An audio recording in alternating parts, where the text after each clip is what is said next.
আসসালামু আলাইকুম রহমতুল্লাহি ওবরকাতুহু। সম্মানিত দর্শক, আপনারা যারা আমেরিকাতে আছেন তারা তো জানেনই, আর যারা আমেরিকার বাইরে আছেন বাংলাদেশে বা অন্য কোনো দেশে, তারাও হয়তো শুনেছেন যে মার্কিন যুক্তরাষ্ট্র এমন একটা দেশ যেখানে টাকা দিয়ে অনেক কিছু করা সম্ভব। আইন পাল্টানো সম্ভব, আইন করা সম্ভব। নিজের দেশের মধ্যে অর্থাৎ আমেরিকাতে যারা বসবাস করেন তারাও অনেক কিছু করতে পারেন টাকা খরচ করে।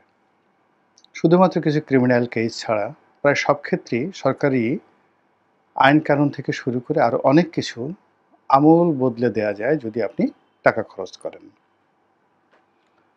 ২ নম্বর হলো যে আমেরিকার সঙ্গে অন্য দেশের যে সম্পর্ক, ওটি যদি কোনো পলিটিক্যাল কমিটমেন্ট না থাকে, যেমন ডোনাল্ড ট্রাম্পের একটা পলিটিক্যাল কমিটমেন্ট রয়েছে চীনের সঙ্গে। তো এরকম পলিটিক্যাল কমিটমেন্ট যদি সরকারের কর্তাব্যক্তি না থাকে, সেক্ষেত্রেও টাকা খরচ করে আমেরিকাতে অনেক সরকারি সিদ্ধান্ত পাল্টে দেয়া যায়। তো এই কাজগুলো করার জন্য আমেরিকাতে একটি প্রফেশনাল অর্থাৎ দক্ষ বিধি এবং ব্যবস্থা গড়ে উঠেছে। বড় বড় সামরিক ক্রয় বিক্রয়, তারপর তেল কোম্পানিগুলোর ব্যবসায়িক কার্যক্রম, কোনো একটি দেশের উপর ট্যারিফ নির্ধারণ, কোনো একটি দেশের রাজনীতির পালা পরিবর্তন, পট পরিবর্তন, কোনো একটি দেশের রাজনৈতিক দলকে উপরে উঠানো নামানো, কোনো একটি রাজনৈতিক দলকে ব্ল্যাকলিস্টেড করা। এই কাজগুলো করার জন্য সেখানে যে লবিস্ট ফার্মগুলো রয়েছে, আমেরিকার বাইরের অনেক বড় বড় দেশ, এমনকি রাশিয়া, এমনকি ইংল্যান্ড। তো রাশিয়া হলো প্রতিদ্বন্দ্বী প্রায় সমপর্যায়ের, আর ইংল্যান্ড হলো আমেরিকার দীর্ঘদিনের বিশ্বস্ত বন্ধু। তারাও শত শত লবিস্ট কোম্পানিকে নিয়োগ করে বিলিয়ন বিলিয়ন ডলার, মানে ১ বিলিয়ন, এখন আমাদের বাংলাদেশে প্রায় ১০,০০০ কোটি টাকারও বেশি, এরকম বিলিয়ন বিলিয়ন ডলার বিদেশি রাষ্ট্রগুলো এই আমেরিকান লবিস্ট ফার্মের পেছনে ব্যয় করে। আমাদের দেশের জাতীয় পার্টি, আমাদের দেশের বিএনপি, আমাদের দেশের আওয়ামী লীগ, জামাত, সবারই লবিস্ট গ্রুপ রয়েছে আমেরিকাতে। তো এই লবিস্ট গ্রুপগুলোর মধ্যে একটা নির্দিষ্ট সময় জামাত খুব সফল হয়েছিল। আবার আরেকটি সময়, অর্থাৎ ১৯৯৬ থেকে ২০০১ পর্যন্ত, এই সময়টিতে এই লবিস্ট ফার্ম ব্যবহার করে বিএনপির বিরুদ্ধে আওয়ামী লীগ বেশ সফলতা লাভ করেছিল। কিন্তু বিএনপি আমেরিকাতে লবিস্ট ফার্ম নিয়োগ করে এ যাবৎকালে কোনো সফলতা অর্জন করেছে সেই ১৯৯১ থেকে আজ অবধি আমার কাছে সেটা ধরা পড়েনি।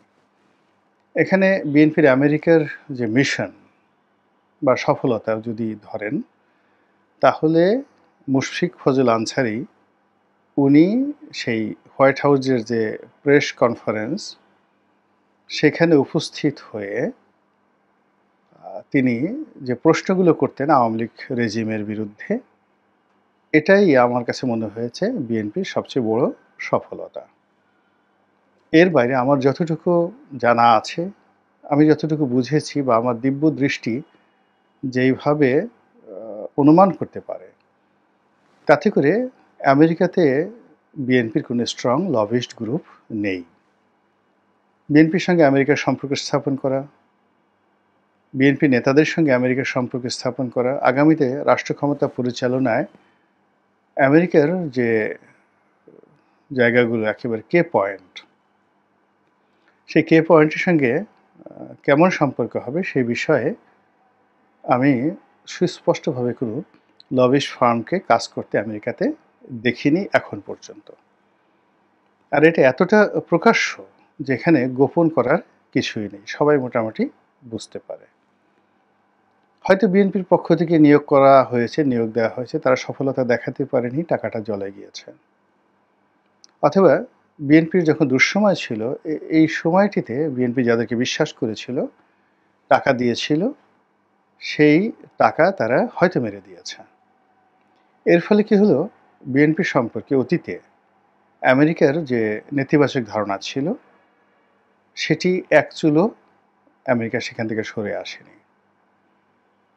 বর্তমান বাংলাদেশের বাস্তব প্রেক্ষাপট এবং শেখ হাসিনার জামানার শেষ দিকে এখানে মার্কিন রাষ্ট্রদূত কেন্দ্রিক বা দূতাবাস কেন্দ্রিক একটা দৌড়াদৌড়ি আমরা বাংলাদেশে দেখেছি। এটি দূতাবাস পর্যন্তই।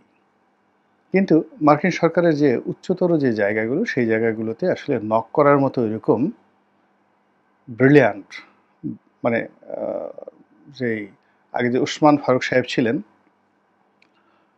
ওনার মতো এরকম প্রাজ্ঞ, রিয়াজ রহমান সাহেবের মতো প্রাজ্ঞ, শমশের মবিন সাহেবের মতো প্রাজ্ঞ, যারা সত্যিকার অর্থে ডিপ্লোম্যাসি বোঝেন, তো এরকম কোনো ভারী লোক আমেরিকাতে মুভ করেছে, লবিস্ট ফার্মদের সাথে যোগাযোগ করেছে, আমার নজরে এখন পর্যন্ত আসেনি। ফলে বিএনপির যে সমস্যা আমেরিকার সাথে সেই সমস্যাগুলো আগে যেভাবে ছিল ওভাবেই আছে, আর এখন এই বর্তমান জামানাতে আরও নতুন করে যুক্ত হয়েছে। তো এই বিষয়গুলো নিয়ে ডিটেলস বলার আগে আগে বলে নেই যে আমেরিকাতে যে জিনিসগুলো হচ্ছে এই মুহূর্তে সেটি হলো আওয়ামী লীগ দুই হাতে টাকা খরচ করছে, দু হাতে টাকা খরচ করছে এবং আমেরিকার যে লবিস্ট ফার্মগুলো আওয়ামী লীগের নিয়োজিত তারা বেশ সফলতা দেখাচ্ছে এবং সফলতা দেখিয়ে তারা যে কাজটি করছে সেটি হলো বাংলাদেশের যে জঙ্গি তকমাটি, যেটি শেখ হাসিনার জামানাতে এই যে বাংলাদেশে যে জঙ্গি নাটক হতো এটাকে আমেরিকার প্রশাসন জামাতের কারণে, জামাতের লবিস্ট গ্রুপের কারণে তারা প্রায় নিউট্রাল হয়ে গিয়েছিল যে বাংলাদেশে আসলে শেখ হাসিনা বেশি নাটক করে, এখানে আসলে অত জঙ্গি নেই। কিন্তু সেই জায়গাটি আবার এই 5ই আগস্টের পরে হয়তো জামাতের ইনভেস্টমেন্ট কমে গেছে বা জামাত সেখানে তাদের যে কার্যক্রম সেটা আগের মতো করে চালাচ্ছে না, ফলে কি হলো পুরো ফাঁকা মাঠে গোল দিয়ে যাচ্ছে আওয়ামী লীগ। তারা বাংলাদেশে নতুন করে জঙ্গিবাদ উত্থান হচ্ছে এবং এই রাষ্ট্রটি আমেরিকার জন্য, পশ্চিমাদের জন্য একটা থ্রেট।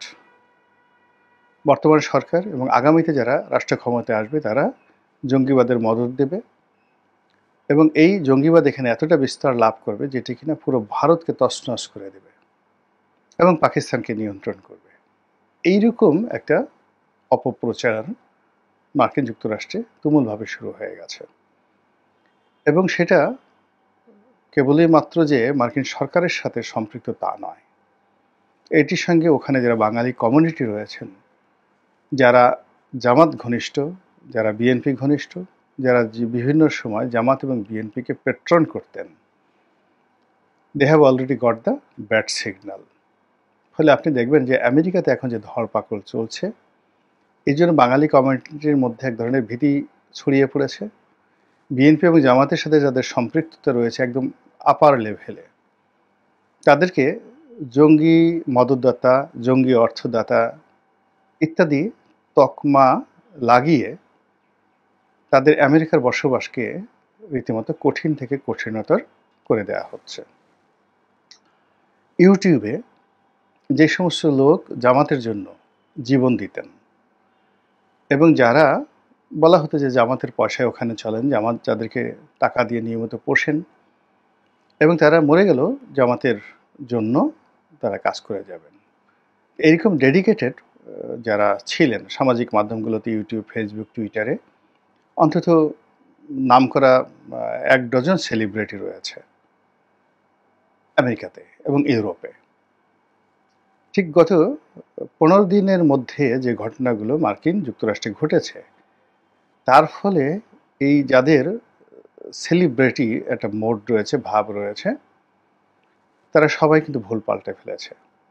জামাতের সঙ্গে তাদের কোনো সম্পর্ক নেই, তারা নিউট্রাল, তারা বাংলাদেশের যে কোনো রাজনৈতিক বিষয় নিয়ে নিরপেক্ষভাবে বিচার করেন, বিশ্লেষণ করেন, সকলের ভুল তারা ধরেন, বিএনপি, আওয়ামী লীগ, জামাত সবার, এবং এটা করেন দেশাত্মবোধ থেকে। এই জিনিসটি মার্কিন প্রশাসনের কাছে পৌঁছানোর জন্যে অথবা মার্কিন নজরদারি এড়ানোর জন্য অথবা তাদেরকে যে কোনো সময় গ্রেপ্তার করে তাদের সঙ্গে জঙ্গিদের কি সংশ্লিষ্টতা রয়েছে মৌলবাদের কি সংশ্লিষ্টতা রয়েছে, জামাতের যে কি সংশ্লিষ্টতা রয়েছে, এই ধরনের কোনো নোটিশ না পাওয়ার আগেই তারা অনেকটা সেলফ সেন্সার্ড হয়ে একটা ভীতির কারণে দেখবেন যে বিএনপি বিরোধী এবং জামাত বিরোধী বক্তব্য দেওয়া শুরু করে দিয়েছেন অনেকে।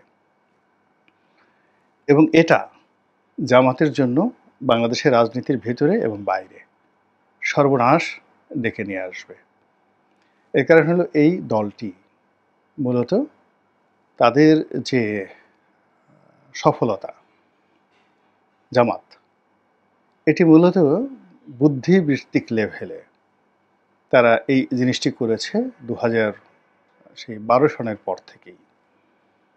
তাদের বাঁশের কেল্লা, তাদের পেপার পত্রিকা, তাদের লেখনী, কিংবা এই যে ফেসবুক, ইউটিউব থেকে শুরু করে যত জায়গাতে যত বক্তা আছে সবার সঙ্গে কিন্তু তারা একটি সম্পর্ক রক্ষা করেছে। তো বাংলাদেশে যারা আছে, যারা জামাতের পক্ষে কথা বলছেন, মুহূর্তের মধ্যে সেটা ইউরোপের এবং আমেরিকার যে সিকিউরিটি সিস্টেম, এআই নিয়ন্ত্রিত, এখানে জামাত শব্দটির সাথে সম্পৃক্ত আরও কিছু শব্দকে ট্যাগ করে তারা এরকম একটা সিস্টেম দাঁড় করিয়েছে যে এখন যে লোকটি আগে জামাতের কথা বললে 1 লাখ ভিউ হতো, 1 লাখ লোক তাদের দেখতো ফেসবুকে বা ইউটিউবে, সেটা এখন রিভার্স হয়ে যাচ্ছে, 10,000 15,000 এই ভিউতে চলে আসছে। সেইম ডক্টর মোহাম্মদ ইউনূসের ক্ষেত্রে, অন্তর্বর্তীকালীন সরকারের ক্ষেত্রে। অর্থাৎ আজ থেকে 4-5 মাস আগে যারা সরকারের পক্ষে কথা বলতেন তাদের যে ভিউ হতো ওটা এখন ইউটার্ন নিয়েছে। অর্থাৎ এই যে মার্কিন প্রতিষ্ঠান গুগল, মার্কিন প্রতিষ্ঠান ফেসবুক, তাদের টোটাল এআই সিস্টেমে এখন এই বর্তমান সরকার এবং জামাতকে এবং বিএনপিকে এমনভাবে এখানে কোড নম্বরের মধ্যে ফেলে দেওয়া হয়েছে যে যে সকল লোক সামাজিক মাধ্যমে তাদেরকে প্রমোট করার চেষ্টা করছে, কথাবার্তা বলার চেষ্টা করছে, ওই চ্যানেলগুলোরও 12টা বাজবে। এবং একই সঙ্গে ওই লোকগুলো যদি বিদেশের মাটিতে থাকেন তারা সরকারের নজরদারিতে থাকবেন। যারা দীর্ঘদিন এই ইউটিউব করেন তারা এই জিনিসগুলো বুঝে গেছেন। This is the algorithm of YouTube and Facebook. ফলে আপনি দেখেন যে রাতারাতি অনেক কিছু হচ্ছে। তো এখন যে মাধ্যম ব্যবহার করে জামাত শক্তিশালী হলো, বিএনপি শক্তিশালী হলো, সেই মাধ্যমগুলো যদি তাদের জন্য বুমেরাং হয়ে যায়, এবং যে মুখ দিয়ে একসময় মানুষ জামাতের প্রশংসা করতো, যারা করতেন তারা যদি এখন জামাতকে গালাগাল করেন, ওটা একেবারে রীতিমতো, আপনি যদি কোনো একটা মুখে নিজের হাতে মেকআপ করে পৃথিবীর সবচেয়ে দামি কসমেটিক্স লাগিয়ে দেন, ঠিক সেম হাত দিয়ে যখন ওই মুখে যখন আপনি দুর্গন্ধযুক্ত কোনো কসমেটিক্স লাগান, তখন যার মুখে লাগানো হলো তার যে মানসিক অশান্তি যারা দেখলো, এবং যেহেতু আপনি সৌন্দর্য তৈরি করেছেন, এবারে মেকআপ আর্টিস্ট, তো কাজে আপনি খুব ভালো করে জানেন যে আমি এইভাবে তাকে মেকআপ করে বড় করেছি, কাজে এই জায়গাটাতে যদি আমি কালিমা লিপ্ত করি, এখানে আমি কলম লাগাই, তাহলে তার সর্বনাশ হয়ে যাবে। তো সেই কাজটি এখন অনেকে করা শুরু করেছেন এবং আগামীতে এটার পরিমাণ আরও বাড়তে থাকবে। ফলে জামাতকে তাদের এই যে সোশ্যাল মিডিয়া কেন্দ্রিক যে ভাইব, এটার অ্যাগেনস্টে গিয়ে আওয়ামী লীগের মতো করে তাদেরকে তৃণমূলে যেতে হবে, সাংগঠনিক ক্ষমতা বাড়াতে হবে, এর কোনো বিকল্প নেই। আবার অন্যদিকে যেহেতু আওয়ামী লীগ এখন যাকে বলা হয় ফিল্ডে নেই, তারা এই জামাতের মতো, জামাত যখন বিরোধী দলে ছিল তাদের মতো এখন সোশ্যাল মিডিয়া নির্ভর তারা যে সকল কাজকর্ম দেশের বাইরে থেকে করতে পারছে অতি সহজে। এর কারণ হলো আপনি জানেন যে পশ্চিমা এই গণমাধ্যমগুলো বা সামাজিক মাধ্যমগুলো তাদের হেডকোয়ার্টার প্রায় সব কিছুই দিল্লিতে। তো সেখান থেকে আওয়ামী লীগ যত সহজে এখানে পেট্রোনাইজ করতে পারছে, কিংবা ধরুন জামাত একজন লোককে পুষছেন যে ঠিক আছে তোমাকে আমি মাসে $1,000 দেব তোমার সংসার চালানোর জন্য, এটা ইটস এ টিপস, হাদিয়া। এখন আওয়ামী লীগ বলল যে তোমাকে আমি $2,000 দেব, আর তার সঙ্গে সঙ্গে তোমার যে ঋণ আছে সেই ঋণ বাবদ আমি তোমাকে এইভাবে $20,000 দিয়ে দিলাম। তো সঙ্গত করেন এটা কী ধরনের একটা বিপত্তি তৈরি করতে পারে, টাকা কি পরিমাণ বিপত্তি তৈরি করতে পারে, এইরকম কাজগুলো আওয়ামী লীগ তো জানে। আওয়ামী লীগ বুঝে তারা রাষ্ট্র ক্ষমতা থেকে অনেক মানুষকে কিনেছে। তো রাষ্ট্র ক্ষমতায় থেকে কিনেছে, এখন যেহেতু তাদের হাতে টাকা আছে, তারা কিন্তু এই কাজটি দেশের বাইরে আমেরিকাতে ডলার উড়াচ্ছে, ইউরোপে ডলার উড়াচ্ছে, এবং বাংলাদেশে আপাতত তারা কিন্তু কোনো কর্মকাণ্ড করছে না, বাংলাদেশকে নিয়ে তারা ভাবছেই না। তো সেই অবস্থাতে হঠাৎ করে আপনি দেখবেন যে অনেকগুলো ডিফিকাল্টিস জামাতের কাছে চলে এসেছে। সরকারের সঙ্গে জামাতের, রাজনৈতিক দলগুলোর সঙ্গে জামাতের, তারপরে ইসলামিক দলগুলোর সঙ্গে জামাতের, ইসলামী সংগঠনগুলোর সাথে জামাতের, ইউটিউবারদের সাথে, ফেসবুকারদের সাথে জামাতের নানা রকম জটিলতা তৈরি হয়ে গেছে। এটা হলো ফার্স্ট পর্ব। দ্বিতীয় পর্বে, এই ঘটনারই দ্বিতীয় পর্বে গিয়ে পুরো জিনিসটি বিএনপির জন্য বুমেরাং হয়ে যাবে। এমনি এখন বুমেরাং হয়ে আছে। সোশ্যাল মিডিয়াতে তাদের কোনো অ্যাক্টিভিটিস নেই, এবং তাদের পক্ষে সোশ্যাল মিডিয়াতে এবং মূলধারার গণমাধ্যমে লেখার জন্য, বলার জন্য কোনো লোক নেই। There is no single one. ফলে ক্ষমতায় যাওয়ার আগেই বিএনপি নিয়ে যে সকল সমীকরণ দাঁড়িয়ে গেছে, যে সকল স্লোগান দাঁড়িয়ে গেছে, যে সকল ট্যাগ অর্থাৎ গালি বিএনপিকে নিয়ে দাঁড়িয়ে গেছে, এগুলো সমান হারে, আনুপাতিক হারে, গাণিতিক হারে বাড়তে থাকবে। এরপর বিএনপি বাংলাদেশে যে কাজগুলো করছে সেটা হলো আসলে সৈয়দ বংশের সঙ্গে সৈয়দ বংশের আত্মীয়তা হয়। সৈয়দ বংশ যদি মেথরের সঙ্গে গিয়ে খাতির করতে যায়, তাহলে সৈয়দ বংশ আর থাকে না। সেটা মেথরের ডেভেলপমেন্ট হয়, কিন্তু সৈয়দ বংশ মেথরের পর্যায়ে নেমে আসে। এখন এখানে রাজনৈতিক অঙ্গনে বিএনপি যাদের সঙ্গে ফাইট করবে, যাদের সঙ্গে বন্ধুত্ব করবে, যাদের সঙ্গে অ্যালাই করবে, এই ক্ষেত্রে একটা বিরাট শূন্যতা দেখা দিয়েছে। তারা যাদের সঙ্গে বন্ধুত্ব করার চেষ্টা করছে, তারা যাদের সঙ্গে শত্রুতা করার চেষ্টা করছে, উভয়টি তাদের জন্য বুমেরাং হয়ে যাচ্ছে, এবং তাদের যে কোয়ালিটি, তাদের যে লেভেল, তাদের যে আন্ডারস্ট্যান্ডিং, এটি নেমে যাচ্ছে। জনগণের নিকট তাদের যে মান, মর্যাদা, সম্মান, এটা কমে যাচ্ছে।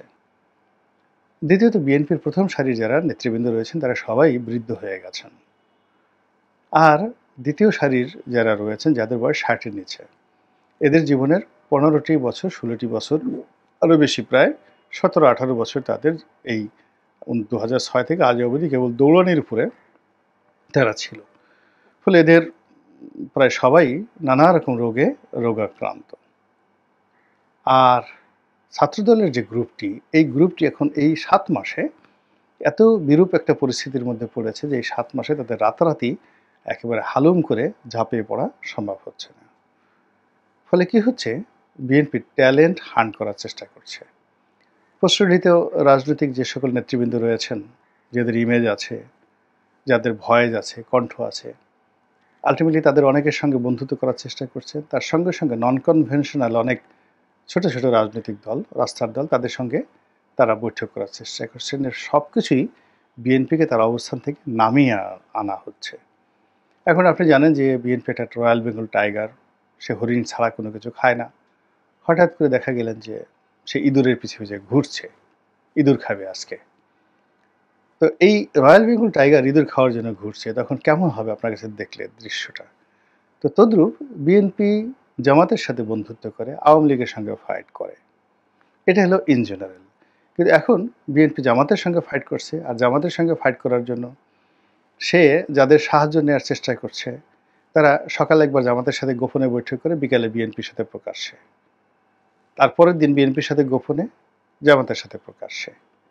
এর ফলে এই দুটো রাজনৈতিক দলের মধ্যে যে বৈকল্যতা তৈরি হচ্ছে, যেটি আগামী রাজনীতিটিকে তাদের জন্য ডিফিকাল্ট করে তুলবে। আর তাদের কাউন্টার এখন যারা রয়েছেন, ডক্টর মোহাম্মদ ইউনূস এবং তার এনসিপি, সঙ্গত কারণেই তারা এই সুযোগটা হাতছাড়া করবেন না। আল্লাহ আমাদের সবাইকে হেদায়েত দান করুন এবং হেফাজত করুন। আসসালামু আলাইকুম ওয়া রাহমাতুল্লাহি ওয়া বারাকাতুহু।